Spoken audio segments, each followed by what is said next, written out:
नमस्कार मंडळी, Konkan life and फूडमध्ये आपले स्वागत आहे। फणसाची भाजी कशी बनवायची ते आजच्या व्हिडिओमध्ये पाहूया। सगळ्यात आधी त्याला कापून घ्यायचं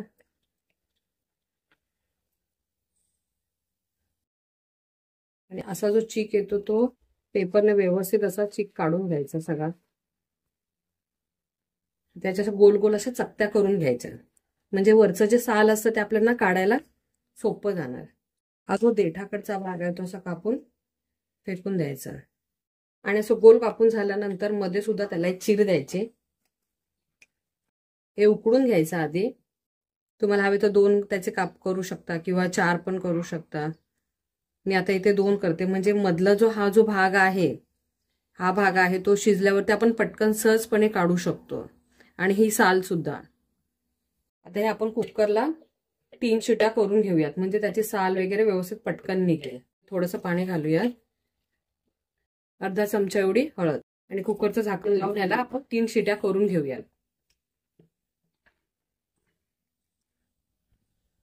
आपला फणस हा व्यवस्थित असा उकडला गेलाय आणि तो व्यवस्थित पूर्णपणे थंड करून घेतला। आता त्याचे आपण साल आणि हा जो भाग आहे तो काढून घेऊयात।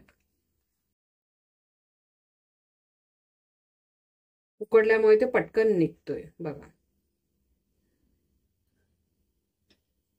असं करून संपूर्ण साल आणि हे आपण काढून घेऊयात।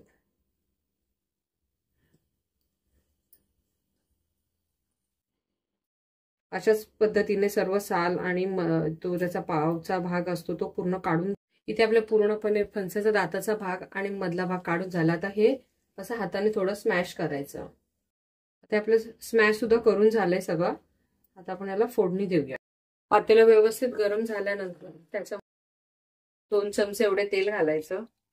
तेल व्यवस्थित गरम झाल्यावर त्यामध्ये थोडासा कढीपत्ता, एक अख्खा बारीक चिरून घेतलेला कांदा थोडा लालसर होऊन द्यायचा। त्यामध्ये 1 चमचा एवढी आलं लसूण पेस्ट, टोमॅटो घालायचा एक बारीक, आणि व्यवस्थित सर्व परतून घ्यायचं। 1 चमचा लाल तिखट, 1 चमचा धना जिरा पावडर, पाव चमचा हळद आणि अर्धा चमचा गरम मसाला, हे सर्व घालून झाल्यानंतर ते व्यवस्थित असं परतून घ्यायचं। आता आपण हे जे फणस शिजवून घेतला होता ते याच्यामध्ये घालायचं